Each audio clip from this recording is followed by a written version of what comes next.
नमस्कार मंडळी, मी संध्या स्वागत करते तुमचं आपल्या यूट्यूब चॅनलमध्ये. नाव आहे संध्याज ब्लॉगर अँड फूडीज.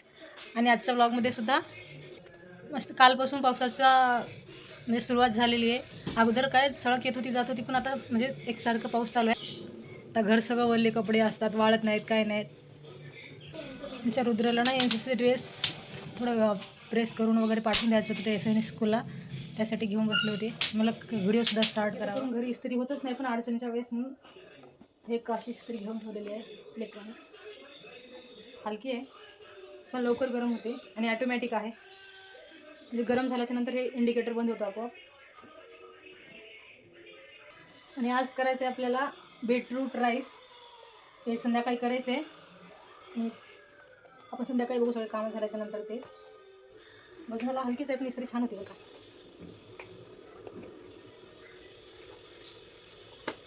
मस्त कडक कडक.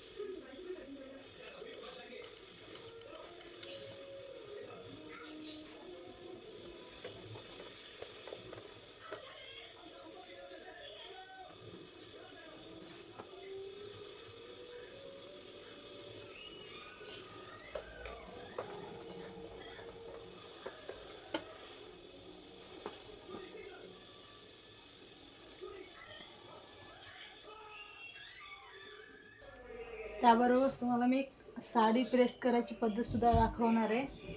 आता हे आहे नेस्ता पदर आणि इकडं आहे हे आपला पदर लास्टला करायचा आणि नेस्ता पदर सुरुवातीला करायचा. आणि याची चुड्या तिकडं ठेवायचं.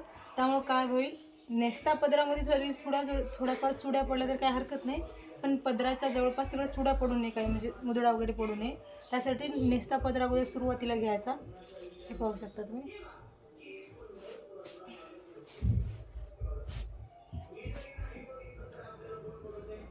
आणि ह्याला ना सिल्कवर ठेवायचं, कारण आपली साडी सिल्कची आहे आणि कॉटन वगैरे जर ठेवले तर ही साडी खराब होऊन जाईल. त्यासाठी सिल्कवर ठेवायचं. ह्याच्यावर सगळे ऑप्शन आहेत, सिल्क, कॉटन, काय पाहू शकता तुम्ही. सिल्कवर ठेवायचं.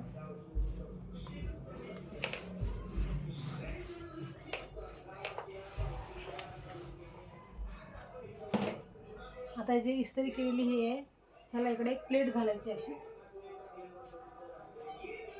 मग ह्याला दुसरा प्लेट इथं ठेवायचं.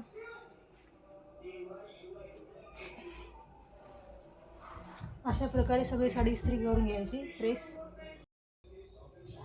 हे पाहू शकता तुम्ही, घरीच करतो आपण, लॉन्ड्रीसारखी करू शकतो. लॉन्ड्रीसारखी घरीच इस्त्री एकदम मस्त अशी पाहू शकता तुम्ही. बाहेर गेलो ना मेट्रो सिटीला तर खूप जास्त असेल, पण इथे सुद्धा 60 ते 70 रुपये एका साडीला प्रेस करायला हे आहे. आपण घरीच करू शकतो खूप छान अशी. आता आले जस्ट गच्चीवर आणि पाऊस सकाळपासून चालू होता, म्हणजे संध्याकाळी सुद्धा होता आणि आज सकाळपासून सुद्धा चालू होता. तर पाहू शकता आमचे झाडं किती छान हसायला लागलेत, म्हणजे हसायलाच लागलेत म्हणू शकतात आपण. एवढे छान म्हणजे हे झाले ना, फुललेत ना छान. असं उन्हाळ्यात पाहिल्याच्या नंतर तर मला एवढं वेगळं वाटत होतं ना. आता हे अगोदर पडत होतं म्हणजे 2-3-5-6 दिवसापासून, पण एक बारीक सडक कोसळा पडल्यासारखी. पण आता 2 दिवस झालं चांगलं पाऊस चालू आहे आणि किती छान फुलं व्हायलेत. इथे हे पाहू शकता तुम्ही, हे फुलं पावसाने कशी झालेत. आणि इथं आहे पहा, एवढं गोड फुलं आहे ना हे. आणि एवढे सगळे लावलेले ते पावसाच्या रिमझिम धारेमुळं हे सगळे कोमेजलेले आहेत. खूप सारे फुलं यायलेत आता हे झाल्यापासून, पाणी सुरू झाल्यापासून. आणि तुम्हाला दाखवते माझ्या घरी गुलाब किती छान आलेला आहे. हे झड प्लांट एवढं भारी दिसतं. मी म्हणते सगळे कुंड्या हेच लावून टाकू काय की, कारण हे टिकतात पण चांगलं. आणि हे आपल्या झाडाला सुरुवातीलाच 3 फुलं लागलेत गोकुर्णीचे आज. आणि हे सगळे झाड हेचंच लावू काय की, कारण टिकतात पण आणि एवढे छान दिसतात ना पाहायला झड प्लांट. आणि हे असे सगळे छोटे छोटे लावत बसण्यापेक्षा मला असेच लावा काय की छान वाटलं. आणि हे टर्टल वाईन किती छान आली पहा आपली. आणि खाली तर दाखवते तुम्हाला, हे सगळ्या गुलाबाला आता किती छान फुलं आहे, म्हणजे हे आले, कळ्या यायला लागलेत. आणि रबर प्लांट किती मोठं झालेलं आहे आपला, जवळपास माझ्या एवढं झालेलं आहे. मी बरोबर त्याच्या पायरीवर आहे, माझ्या एवढं झालेलं आहे रबर प्लांट आपलं. ला कट करून अनेका दुसऱ्या कुंडीमध्ये लावून ते स्पायडर प्लांट छान भरलेलं आहे. आणि इथे आहे मोरपंखी प्लांट म्हणतात ह्याला, मोरपंखी प्लांट. आणि हे सर्वात सुंदर आपलं इथलं देखणं आत्ताचं हे पहा, गुलाबाचं फूल किती सुंदर आलेलं आहे. कळी किती सुंदर आलेली आहे पहा. आता दररोज 2-3 फुलं येणार, खूप छान वाटेल. आता मला वरी जे हँगिंग प्लांट आहेत ते मागवणार आहे मी, तिथे सुद्धा लावणार आहे. त्याच्यामध्ये सगळे वेली सोडणार आहे, मस्त वाटेल. आणि ते सगळे हे काय वेली आहेत, सगळे जाईचं आणि कृष्णकमळाची वेल आपल्या ह्याच्यामध्ये. त्यांना हे सुंठ मिरे आपल्याला कुटायचे आहेत. आणि हे का आता पावसाळा सुरू झालेला आहे ना, हे मिरे असतात ना, हे म्हणजे आपल्या चहामध्ये किंवा काळी चहामध्ये डिकाशन वगैरे असताना त्याच्यामध्ये टाकून सुंठी मिरे घालून टाकून पिल्याच्यानंतर सर्दी खोकल्याचं प्रमाण कमी होतं. आणि आमच्या घरामध्ये 2 वयस्कर माणसं असल्यामुळे त्यांना नेहमी मिरे सुंठाचा चहा लागतो. त्यासाठी एकदाच कुठून ठेवलेलं सोपं पडतं.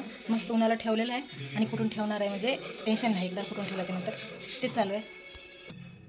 आणि हे ना अगोदर मिक्सरमध्ये डायरेक्ट नाही काढता येत, त्यासाठी थोडं कुटून घ्यायचं. कुटून घेऊन नंतर मिक्सरमध्ये काढायचं. कुटून घेऊ आपण.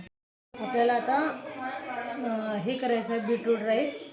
आणि म्हणजे जे हेअर खूप गळाले होते ना ते आता नवीन येत आहेत. आणि जे मी बायोटिनचे जे मिक्सर करून ठेवले खूप 1 महिन्यापासून खायले, त्याचं मस्त मला रिझल्ट आलेलं आहे. त्याचं व्हिडिओसुद्धा आपल्या चॅनलवर जाऊन लिंक पाहू शकता तुम्ही.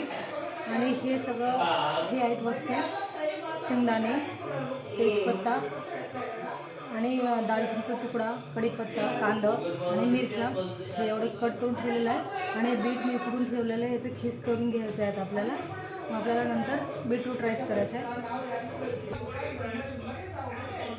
ह्याचे असे उकडून घेतल्याच्या नंतर याची साल असं निघून जाते व्यवस्थितपणे. अगोदर सगळी साल काढून घ्यायची, नंतर आपल्याला खिसून घ्यायचं आहे. हे पाहू शकता, बीट आपली व्यवस्थित साल काढलेली आहे. आणि आपल्याला ह्याला खिसून घ्यायचं आता व्यवस्थितपणे. उकळलेलं असल्यामुळे ना खूप छान तेव्हा खिसलं जाईल.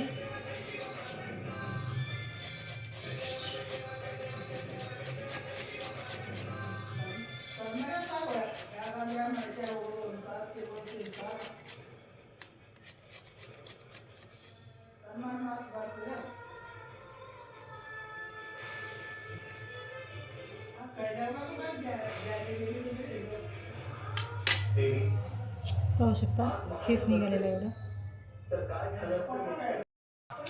मस्तपैकी असं गरम गरम भात झालेला आहे.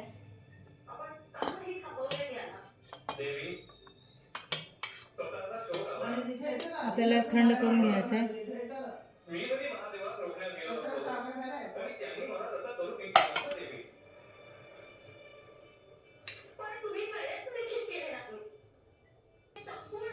मी असंच एक व्हिडिओ पाहत पाहिली होती की हे जे बीटरूट राईस आहे हे अमेरिकेत एका गव्हर्मेंट स्कूलमध्ये